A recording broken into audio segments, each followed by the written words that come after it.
Growing up in the US, I always held two preconceived notions about Europe. The first one was that Europe was a worse place to live than the US. The second one was that Europe was a more expensive place to live than the US. In my recent videos, I have already debunked the first preconceived notion that I, as well as many other Americans, have held for most of their lives by showcasing that Europe is in fact a better place to live than the US. That said, now it's time to debunk that second preconceived notion that Europe is more expensive than the US. Now, I think a big part of the reason why Americans hold this belief is because the only people, generally speaking, the only Americans who are traveling to Europe are people who are well off. So I think because of that, we sort of develop this idea that if rich people or well off people, upper middle class people, are traveling to Europe, then it must be an expensive place to be. That is not true. In fact, even if you just wanted to travel to Europe, most of the money that you spend will be on the actual flight itself. The only thing expensive about most of Europe is just getting there from the US. But once you land, once you touch down on the runway, oftentimes you'll find that it's actually a lot cheaper than the US, even in the countries that provide an objectively higher quality of life. And in this video, I want to provide a case study from my own life and my own experiences to show you just how much of a scam living in the United States of America actually is. Now, as I go throughout the cost of living breakdown, I'm going to touch on individual categories pertaining to the costs that I incurred both in Europe and in the United States of America. And to be fair, the expenses from the US are from 2022 when I had my own apartment. So I don't know how inflation has affected some of these prices, but I can only assume that things have gotten more expensive. For the European expenses, for the expenses from the Netherlands, I'm speaking on my experiences from as recently as this year, 2025. So, again, this is just my own experiences. Your experiences might vary. That said, the first category that I want to talk about is rent. What is the difference in rental costs in the US compared to the Netherlands? Well, for me personally, my rent here at a US apartment in the DFW area, which has a relatively moderate to low cost of living by American standards, at least for the size of the city that it is, was $1,197.95 per month. That's not that bad, especially for the kind of apartment that I had.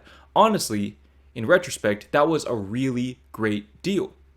Now, the apartment was kind of in the middle of nowhere, and I was surrounded by nothing but old people and families. I didn't have anybody in my age range within my general vicinity, but it was still a nice apartment and an objectively nice area, a very wealthy area, if you will.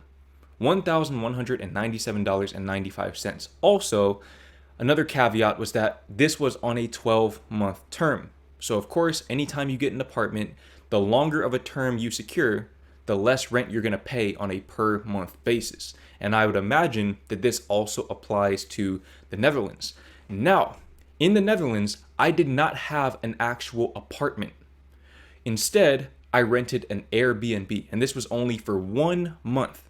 So maybe if I had rented this Airbnb for 12 months, the price might have been a lot lower than it was. But this was also pretty much the cheapest Airbnb that was a full apartment that I was able to find. And that price was in US dollars, by the way. All of this is going to be in US dollars so that we don't have to do a whole lot of extra conversions and whatnot. But the rent, so to speak, was $1,381.98. So it was actually more expensive than my American apartment that I had. And if I'm being honest, it probably wasn't quite as nice, but it was still very nice. It had its own backyard. It was on this vacation camping ground place. I don't really know the full extent of what that place was, but it was just in a nice area in general. It was a bit desolate as well, definitely surrounded by primarily old people, probably a very similar demographic to the city that I had lived in the US, in my apartment. But it was more expensive, but again, that's probably because I only rented it for 1 month. As for actual apartments, the price varies quite a bit.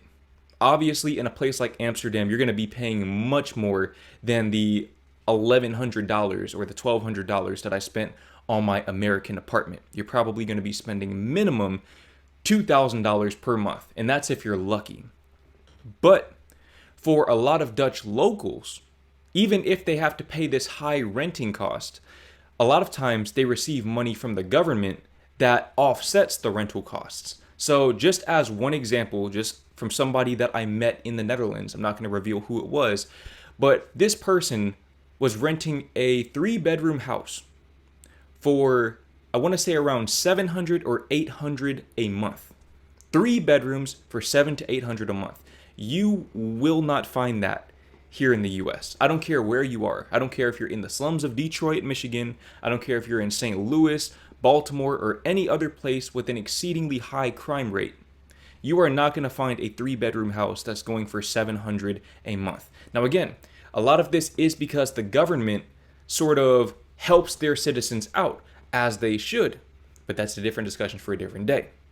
We've already talked about that in other videos. This is purely about the cost of living. And even though my experience showed that the rent was more expensive in the Netherlands, I would imagine that for the average Dutch person, the rent is a lot cheaper. 1,300 is probably a bit of an anomaly by Dutch standards, assuming that you're not living in Amsterdam or somewhere like that.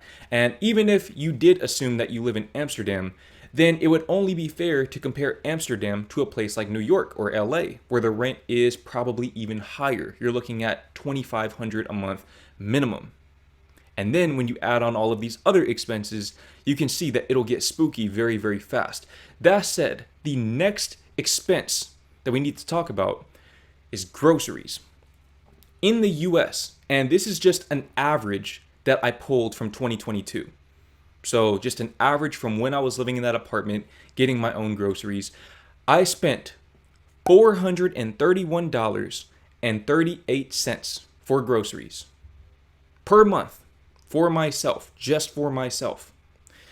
In the Netherlands, in that Airbnb, when I was responsible for all of the groceries for myself and my girlfriend, so this is groceries for 2 people, I spent a total of $468.36. So while I did spend a little more on groceries, again, this was for 2 people. So I spent literally, $37 more for a whole extra person. And on top of that, I was actively bulking, which means that I had to get a lot more food. I had to eat way more calories than I did when I was living in that American apartment. So I was buying more food, even if just for myself. Now, assuming that because I was bulking and I was eating a lot more than my girlfriend, I only accounted for 2/3 of that expense, I would have spent $312.24 on groceries for myself. And on top of that, in the US, I primarily shopped at Walmart and Target. Whereas in the Netherlands, I shopped exclusively at Albert Heijn, which to my knowledge is the most expensive grocery store in the Netherlands.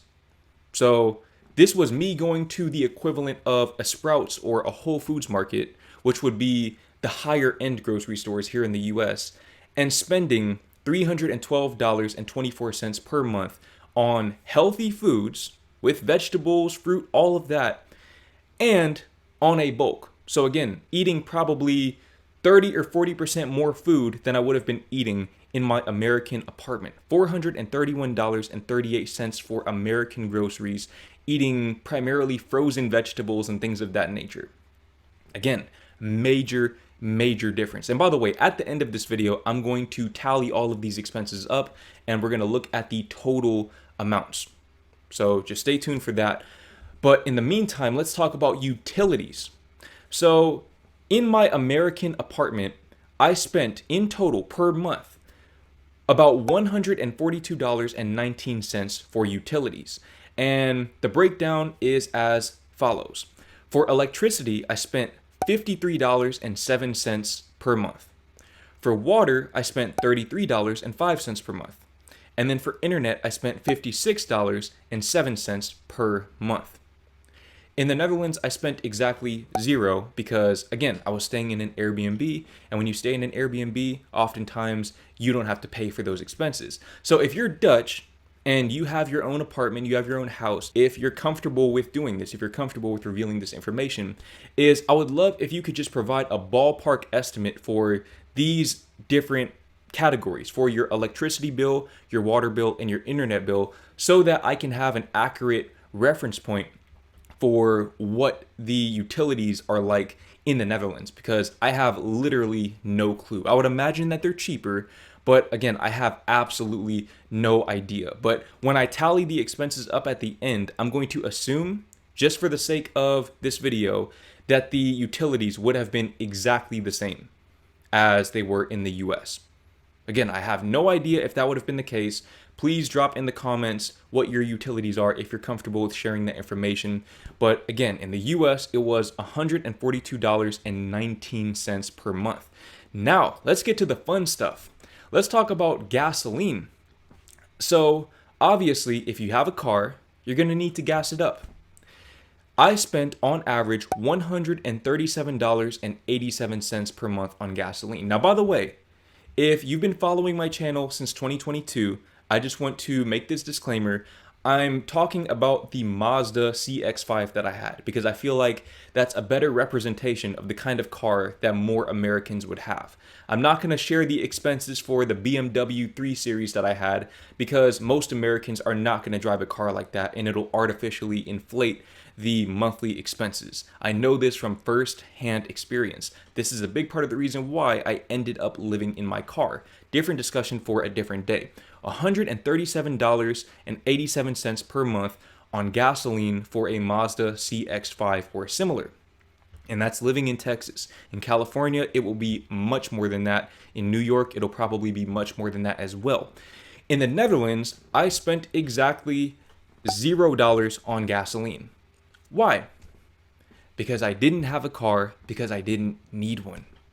I didn't need a car, so there was no need to spend money on gasoline. In fact, honestly, I don't even know how to pump gasoline in the Netherlands because I never needed to do it. I didn't even drive while I was there. Didn't even try to get my license because what's the point? You can cycle and take the train everywhere. And even to that point, if you add up the bus and the train, I don't have those numbers on hand right now, but I would imagine that it was probably around, on a bad month, so on a month where I was taking the train and the bus very frequently, at most $40, maybe $50. Let's just say $50. So let's say that instead of paying for gas, I spent money on the train and the bus, $50 per month. And again, that is being very, very pessimistic about how often I actually rode the train and the bus, because truthfully, I probably took the bus maybe 2 or 3 times per month, and I took the train maybe once every other month, if that. I probably only took the train a few times in the 14 months that I was there. But let's just say, just to be kind to the US and level the playing field, that I was spending $50 per month on the public transit. So let me go ahead and add that into my expenses. Now, for a car payment, obviously, if you have a car, you're either going to need to buy it cash, which most people are not going to be able to do because the average American doesn't even have $1,000 saved up for emergencies. So they're going to have to finance a car or lease a car like I did with the BMW. But let's assume that they finance a car. My car payment was $359.61. And again, this is a fairly reasonable car payment. The car was, I want to say, $21,000 MSRP. $21,000. I financed it with, I think, $5,000 down. Really, really high interest rate, by the way. I want to say my interest rate was around 7 or 8%, maybe 9%. It was very, very high, and it's a big part of the reason why I was so adamant about selling the car the first opportunity that I got, was because I wanted to get away from that interest rate as quickly as humanly possible. But $359.61, and if I recall correctly, without that exorbitant interest rate, it would have been closer to $275 per month. And on top of that, I got some sort of extended warranty or some other add-on that I really didn't need. So again, probably closer to $275 a month for the average sensible person. In the Netherlands, that number was, again, zero. It was $0. Now, obviously, cars are not free in the Netherlands, and in some ways, car ownership can be more expensive in the Netherlands. But the caveat is you don't need a car. I can't even comment on what an average car payment would look like, or what the road tax would look like in the Netherlands, or what your average parking fees would be per month, because I didn't have a car, because you just don't need one. You don't need a car. This is why I'm always talking about the public transit and the cycling, is because it literally saves you so much money that it honestly, just thinking about it, kind of pisses me off to this day. But I digress. $359.61 per month in the US, or $275 per month if you want to be kind. $0 in the Netherlands. Now, what about car insurance? If you're going to have a car, you need car insurance. And at the time that I had that car, I was a young driver. And if you've never had car insurance as a young driver, just know that you are in for a rude awakening when you finally do get it, because they were charging me $154.81 per month. And honestly, at the time, that was a very good deal, because with the BMW, I was paying closer to $210 per month, which still sends chills up my spine just thinking about it. But $154.81 per month. I don't know what car insurance would look like in the Netherlands, because again, I didn't have a car because I didn't need one.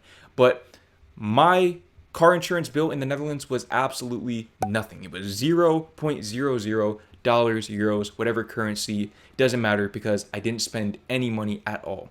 If you're Dutch and you have a car and you're paying for a car insurance premium on a month-by-month basis, I would love to know, once again, in the comments, if you're comfortable revealing the information, how much money you are spending on that. Because I would imagine that the car insurance premiums would be a lot cheaper in the Netherlands, because there are far fewer accidents in the Netherlands. And on top of that, cars themselves seem to be a lot cheaper. So, bearing all of this in mind, what is the average cost of living per month in the US compared to the Netherlands? And look, the Netherlands is actually one of the more expensive countries in Europe, believe it or not. So you go to a place like Spain or Portugal or somewhere in maybe Eastern Europe, and you're going to be living for a lot cheaper than even the Netherlands. But let's just go with the Netherlands, because that's the country that I have the most experience with. In the US, for your average person, your cost of living per month comes out to $2,423.81. In the Netherlands, it comes out to $1,836.41. But again, if we add in the 50 for public transportation, that's $1,886.41. Let's round it up to $1,900 per month. $1,900 per month. Again, just to sort of help close that gap a little bit. And let's round the US amount down to $2,400 per month. That is still a $500 per month difference. $500 per month difference. And again, for your average Dutch person, I would not be surprised, especially if they're living on their own, if the cost of living would be much lower than this. Now, I also didn't include entertainment expenses, dining out, and things like that, because those are things that I just don't do a whole lot of. I don't budget those things in. Those are more novelty experiences, where if I just want to take my girlfriend out somewhere, then I just take her out somewhere. So I can't comment on the differences between dining out or going to the movies or things like that, because my forms of entertainment are Netflix, YouTube, and the gym. And as far as the gym membership goes, in the Netherlands, it was around $15 per month to go to Basic Fit, which had all of the equipment that you could ever need in any gym. Here in the US, it was pretty similar when I had a gym membership here in the US. before I went to the Netherlands. So around 15, 20 a month. So we'll just call that even. The point that I'm making is that Europe provides a higher quality of life for a lower cost of living. Which begs the question, why am I filming this video from here in the US? Honestly, I'm only here because my sister is having her wedding here in the near future, and we wanted to be there to attend it. But I have absolutely no intention of living here in the US long term. We booked round trip tickets. We don't know if we're going back to the Netherlands specifically because there are other countries, yet again, that provide even lower costs of living than the Netherlands while still providing, I would say, just as high of a quality of life as at least the US. And again, the US, while it doesn't compare to Europe or the Netherlands specifically in terms of quality of life, is still not a bad country. It's just not as good as the way it markets itself to be. There are many worse places that you could be than the US. But the problem is that the US, again, not only markets itself as the best country in the world, but also it provides a lower quality of life by most objective metrics than a lot of European countries, while also charging a premium for this lower quality of life. So why do people still live here? The reason why people still live here is because they have not watched this video and they're simply unaware of the fact that they can live a much better life for a much lower cost.